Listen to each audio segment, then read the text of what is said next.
नमस्कार, मी नितीन महाजन. माझं मूळ गाव खानदेशातलं अमळनेर. 2006ला मी पुण्यात आलो कामानिमित्त आणि पुणेकरच होऊन गेलो. बरेच वर्ष बांधकाम व्यावसायिक यामध्ये लायझनिंग हेड म्हणून काम बघतोय. सनिकेत बिल्डर म्हणून एक फर्म आहे. त्याचे खूप मोठे काही प्रोजेक्ट आज पुण्यामध्ये चालले. लायझनिंग हेड म्हणून मी काम बघतो. नंतर पुण्यात आल्यावर बऱ्याच सामाजिक संघटना, राष्ट्रीय स्वयंसेवक संघ, विश्व हिंदू परिषद, बजरंग दल यांच्या सोबत माझं कार्य खूप वाढलंय आणि माझ्याकडे आता विश्व हिंदू परिषद बजरंग दलाचं पश्चिम महाराष्ट्र प्रांत संयोजक म्हणून दायित्व.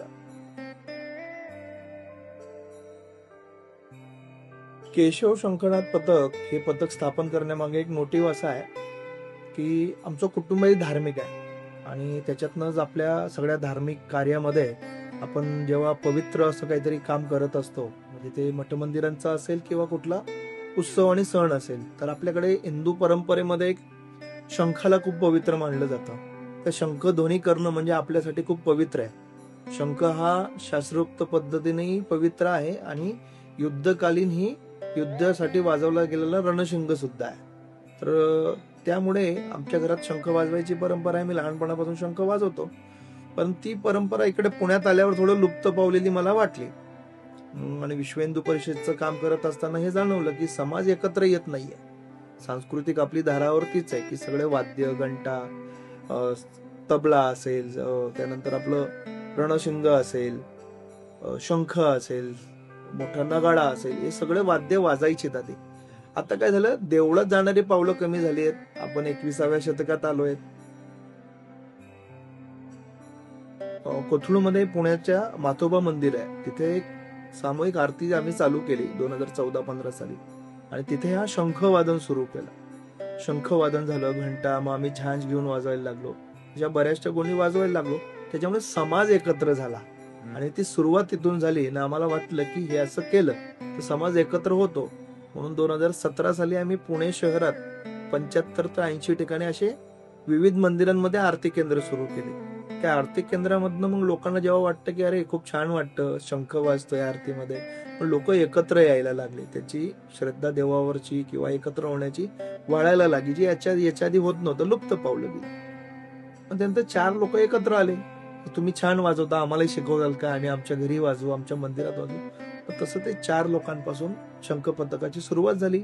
आणि मग असा एक विचार आला सगळं आमची मित्रमंडळीचा की आपण हे करतोय तर हा समाजापर्यंत पोहोचला पाहिजे. मग मी 2 वर्ष शंखावर खूप अभ्यास केला. मग तो सायंटिफिकली असेल, धार्मिक असेल किंवा वैज्ञानिक दृष्ट्या काय करायचंय. शंख निर्मितीपासून, मग शंख कसा निर्माण झाला, त्याच्या मागे दंतकथा काय आहे, पौराणिक कथा काय, या सगळ्या गोष्टी सुरू झाल्या आणि ते मी लोकांना सांगत गेलो, तर लोकांना पटायला लागले. आणि मग तशी 2017च्या अष्टमीला, गोकुळाष्टमीला, त्याच्या मागे खूप काही कारण आहेत. गोकुळाष्टमीला पथकाची सुरुवात झाली. मग नंतर त्याच्या पुढे ते डेव्हलप होत गेलं. पथकाला नाव द्यायचं काय, सार्वजनिक कसं करायचं, मग ते कसं शिकवायचं, अशा गोष्टी सुरू झाल्या. मग 2017 मध्ये सुरू झाल्यानंतर केशव शंखनाथ पथक हे नाव उदयाला आलं. मग केशव काय, तर लोकांना आतापर्यंत आपल्याला सगळ्यांना माहिती आहे की गरुड पुराणात शंखाचा उल्लेख आहे, समुद्र मंथनात शंखाचा उल्लेख आहे. मग तो शंख नक्की कोणी वाजवला, कधी वाजवला, तर आपल्याला सगळ्यांना एक चित्र दिसतं महाभारताचं. भगवान श्रीकृष्ण रथावर उभे आहेत, शंख वाजवत आहेत.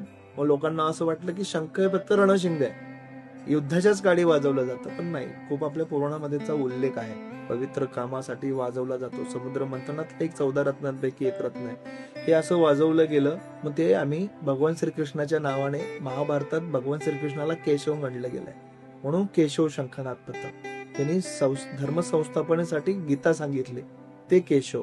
दुसरे केशव, केशव बळीराम हेडगेवार, ज्यांनी संघाची स्थापना केली.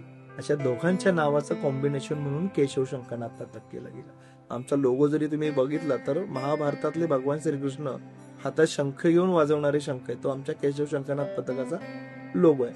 व पुढे हे 4 लोकांपासून सुरू झालेलं केशव शंखनाथ पथक 2017ला त्याची स्थापना झाली आणि आज 2025 मध्ये या पथकाचे 4,500 शंखवादक आम्ही निर्माण केले. पुणे शहरातलं ओंकारेश्वर मुख्य केंद्र धरून आम्ही ते अख्खे महाराष्ट्रात पसरवलं आणि आज आपले महाराष्ट्रात 4 शहरांमधून आणि पुणे शहर मिळून असे एकूण 25 केंद्र आहेत की त्याच्यात शंख प्रशिक्षण मोफत दिलं जातं, त्याचं कुठलंही शुल्क आपण घेत नाही.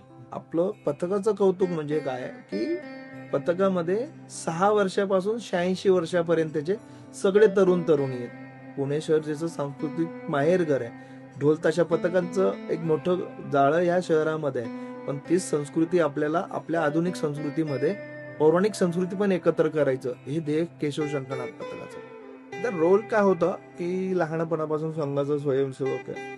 राष्ट्र साधना, राष्ट्रहित आणि राष्ट्राचा असलेली सांस्कृतिक धारावर हे जपणं आपलं काम आहे. थोडं वाचनातनं छत्रपती शिवाजी महाराज का आलेत, भगवान श्रीकृष्ण का आलेत, मग यांचा जो आदर्श आपल्याला घालून दिलेला आहे त्याच्यानुसार आपण काम करावं. ठीक आहे, आपलं शिक्षण जास्त झालं नसेल, आपली आर्थिक क्षमता जास्त नसेल, परंतु आपण आहे त्याच्यात समाधानी म्हणून समाजासाठी काय काम करू शकतो.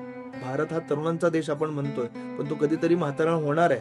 पण ही तरुण पिढी जर योग्य दिशेने गेली, आपला समाज जर योग्य दिशेने गेला, म्हणून हे केशव शंखनाथ पथक स्थापना करायची गरज पडली. माझा रोल काय, तर मी या पथकाचा प्रमुख आहे. हे पथक स्थापन मी केलं, ही संकल्पना माझी आहे, हा रोल माझा आहे. मग याच्यामध्ये आपण लोकांना चांगलं काय द्यावं, म्हणजे नुसतं शंख फुंकायला शिकवतो का, नाही, तर आपल्या आध्यात्मिक धरावर आपण त्या लोकांना आपल्या बोलण्यातनं देतो, आपली संस्कृती समजून सांगतो. शंख वाजवल्याने आपल्या शरीरावर चांगले परिणाम होतात हे सांगतो, पण चांगले परिणाम का व्हावेत की आधी वाईट परिणाम दूर व्हावेत म्हणून. हे पथक चालू करत असताना बऱ्याच रूढी आल्यात की शंख ओरिजिनल कुठे मिळावेत, डुप्लिकेट शंख कुठला, ओरिजिनल शंख कुठला. तसेच आपल्याकडे एक धार्मिक विवंचना म्हणता येईल महिलांबद्दल की महिलांनी शंख वाजवू नये, अशी एक धारणा आपल्या हिंदू समाजामध्ये आहे की त्यामध्ये असं म्हणतात की महिलांनी शंख वाजवू नये. आता त्या महिलांनी शंख वाजवून मग आई भवानी कोण होती, आई दुर्गा कोण होती, तिने हातात शंख घेतलाय, ती तर एक महिलाच आहे. म्हणजे ज्या आईच्या पोटातनं आपण जन्म घेऊन तर श्रीकृष्णाने शंख वाजवू शकतात, मग त्या आईने वाजवायचा नाही. एक मग तो शंख काय कुठला नादोष आहे का, शंख काही कुठला अपार्य आहे का, पवित्र आहे ना. मग तो पवित्र जर एका पवित्राने वाजवला तर काय अडचण आहे. तर याच्यात सगळ्यात जास्त त्याच्या शरीरावर परिणाम जास्त होतात. महिलांना ज्या काही आजार असतात ते जास्त जास्त याच्यातनं सुटायला लागलेत, म्हणून आपल्या पथकांमध्ये सगळ्यात जास्त महिला आहेत. त्याला आपण फाटा दिला की महिलांनी शंख वाजवू नये. अशा बऱ्याचशा काही आपल्या समोर आव्हानं येत गेली, पण त्या आव्हानाला सगळे शंखवादक असेल, मी असेल आणि शंख परिवार असेल, सगळ्यांनी आव्हान पेललं आणि आज परिवार मोठा झाला.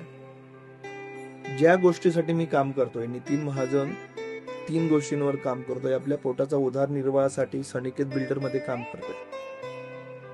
सर्व प्रकारच्या लोकांना आपल्या हक्काचं घर मिळावं म्हणून आम्ही प्रयत्न करतोय. चांगल्यात चांगलं प्रतीचं उच्च प्रतीचं घरं मिळावेत म्हणून आमच्या बिझनेस मधनं आम्ही लोकांना घरं उपलब्ध करून देतो. केशव शंखनाथ पथकाच्या माध्यमातून जास्तीत जास्त आरोग्य सुदृढ कसं राहील, आपलं शरीर सुदृढ कसं राहील याच्यासाठी शंख वाजवायला पाहिजे, हा एक संदेश मी सगळ्यांना देतो. जय श्रीराम.